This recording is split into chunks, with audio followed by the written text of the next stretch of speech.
Greetings everyone, welcome to ChessAdvancedd. This game was played in FIDE World Cup. This is from the second round and this is their second match. With the white pieces, we have Levon Aronian facing off against Aronyak Ghosh. He's an international master and the difference between their rating is more than 200 points. So this is going to be a tough round for Aronyak. If he's able to hold this game to a draw, he will then proceed to tie breaks, but it's a long shot because Levon with the white pieces is as dangerous as any other player to come, and I'm talking about the top 10. And here in this position, just e4 was played by Levon. We have e5, bishop to c4. This is the bishop's opening, knight to f6 and just d3. This is the Berlin defense. We have c6 and now just going for knight to f3, d5, and here just c captures, and e captures, c captures, and here bishop to b3, bishop to b4 check, and here just c3, just pushing the bishop back, bishop to d6, castles, and castles was played. You could have also gone for this knight to c6 instead of castles because you don't have to rush in, and you can see that the bishop and everything you have developed very nicely. Once bishop to g5 lands, you play bishop to c7, and after knight bd2, just play h6, pushing the bishop back, bishop goes to h4, and now you castle, and after rook to e1, the game goes on. You can play rook to e8, you can play bishop to e6, you can also go in some lines for g5, and the position would be really nice. But after castles, here just castles was played. We have bishop to g5 now and bishop to e6. And in this position, I mean, you could choose to go for a move like c4 in this position, challenging those central pawns, and after d4, just closing the position. You can even sack the pawn with c5, because here after bishop caps on b3, first you play queen captures, and now I'm actually attacking that b7 pawn. And here if you try to go for bishop caps on c5, I'll just play bishop caps on f6 first, deviate the queen, and after this I'll just grab the pawn. And after this you can just try to go for maybe some developing moves. Knight to a6 seems to come in mind because the queen is guarding it, and other than that you cannot really develop it, and you have to develop it, otherwise you just lose the rook. So you have to go for knight to a6, and the game goes on with both players roughly having equal chances.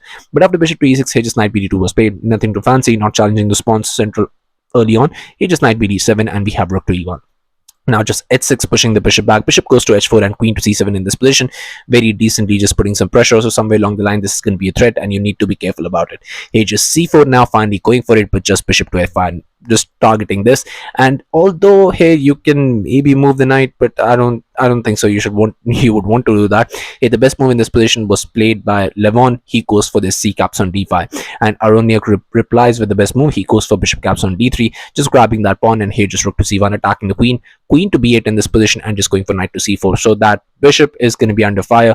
Do you really want to move it, or do you want to play something else in this position? Here in this position, just bishop caps on c4 was played. You have to give up the bishop in this position because that was also under attack. And now here just rook caps on e4. We have e4 now attacking the knight, and now the knight needs to move, and that pawn is going to fall. So here, where do you move the knight so it does the minimum damage in this position, because you don't want to play the bad move in this position. So the best move in this position is actually knight to d4.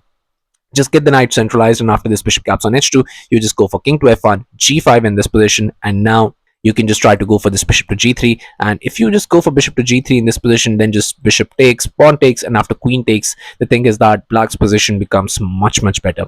You cannot go for bishop to g3, unfortunately. You can try g3 in this position, but again, that is a long shot, because after captures, you're just ruining your pawn structure, and king becomes more weak. That's why I suggested bishop to g3 instead of that. But the problem with bishop to g3 is here that after knight to f5, you play queen to e5, and you can see that the white's pieces are not at all coordinating with the black's pieces, and your king side being shattered. Definitely this is the advantage. Rook to f1, you play rook a to c8, rook captures, I'm occupying this file.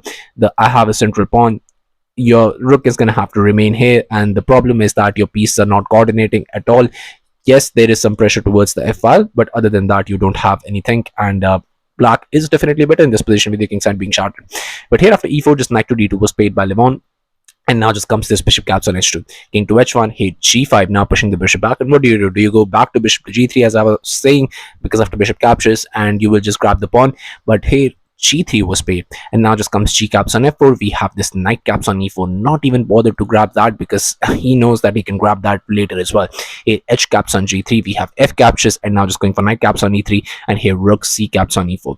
And you have to be really careful. This is a double-edged position, and you can see with all the trades, white is better because white has the activity with the pieces, and this piece is also hanging, so you have to be really careful on what do you play. I'm going to ask you to pause the video, try to find out the only move in this position which saves the game.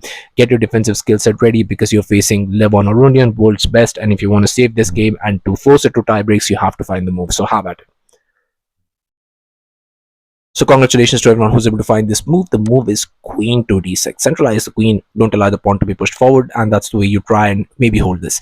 Because here in this position, king captures on h2 is basically natural. You have to grab back that piece, and now you play knight to f6. And after knight to f6, you play rook to f4, attacking the knight and putting some pressure towards the f file. Because I told you, you have some pressure, you can utilize it, but the king is, well, in a bind, but you don't have any way to be able to attack the king right away. And here rook a to e8, you just go for rook e to f1, and after this rook to e3 in this position, because now you cannot capture because the queen captures, and yeah, this is game. There is not much you can do. Here queen to d4, and now here rook to e2 check, king to h1, and now just going for knight to h7, just moving the piece out of the way, and somewhere along that piece is really going to be jumping in. And after queen to d3 in this position, now you just go for rook to e5, just trying to harass the white king. And utilizing that is the only way to be able to force this game to a draw. You want to be able to utilize this fact that the black king is very safe, and on the other hand, white king is very, very weak. And here after king to h2, the game goes on with definitely some chances for black in this position to be able to try and come back. But here after rook c caps on e4, knight to f6 was played directly. And it seems like such a natural move. But unfortunately, there is a way for you to actually just crumble this position right away, and it's not that easy to spot. So you can pause the video, but I'll just show it to you right now. The move is the beautiful rook to g4 check. Yes, you sacrifice the entire rook, because here after knight captures and queen captures, you are giving a check. And in this position, once the king moves wherever, you just go for this very nice queen to d4 check, just giving another check in this position.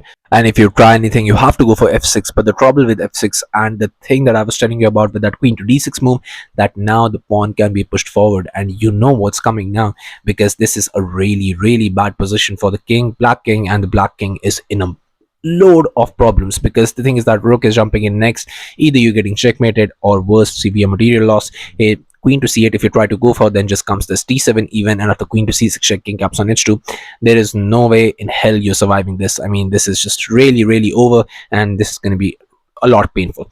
But this rook to g4 check is not at all easy to spot, but Levon did have the time to be able to spot this move. I was not able to spot it, but I mean, Levon really should have, but he missed it, and he goes for d6.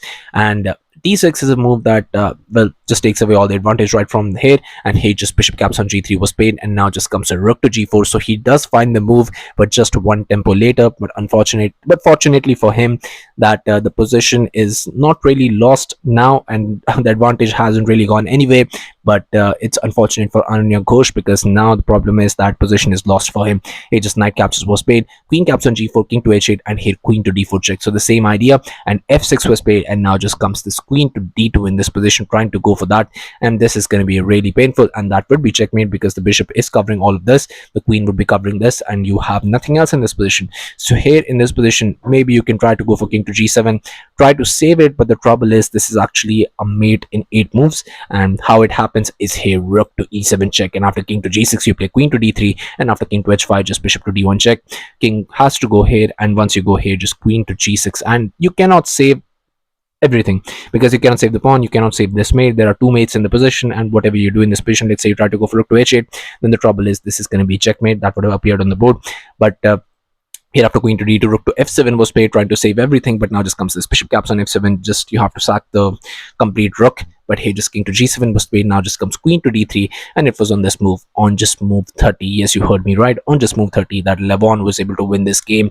And well, Aronian Ghosh had to resign, because there is nothing more you can do in this position. The trouble is, if you capture this, then the rook jumps in, next queen is coming in, and if you don't capture, the queen is coming in either way, and you're just getting checkmated no matter what you do. So it's a really, really terrible position. And unfortunately for him, the queen on the other hand, is towards the other side of the board, cannot help out with the defense, and Levon gets the spectacular win and moves over to the next round of the tournament.